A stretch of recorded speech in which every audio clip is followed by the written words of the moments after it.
வேண்டும். இங்கு நின்று கொண்டிருக்கின்ற எனக்கு 2 முறை கொலை மிரட்டல்கள் வந்தது. ஒரு டைம் பஜாஜினுடைய ரவுடிகள் கத்தியை வைத்து கொலை செய்வேன் என்று மிரட்டினார்கள்.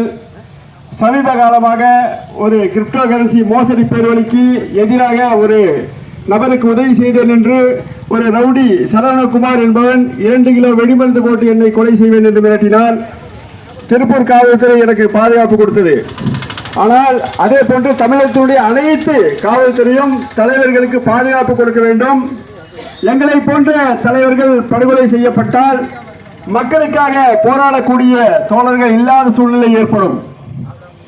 அண்ணாமலை போன்று தேசிய அளவில் இசட் பாதுகாப்பு பிரிவெல்லாம் எங்களுக்கு கிடைக்காது. எங்களுக்கு பெட்ரோல் அடித்து போய் போராடுவதற்கு கூடிய வழி இல்லை. மக்களுக்காக போராடும் தலைவர்களில் வசதி வாய்ப்புகளை பார்க்காமல் அவர்களுக்கு பிரத்யேக பாதுகாப்பு கொடுத்து மக்களுக்கு போராடுவதற்கு ஊக்கம்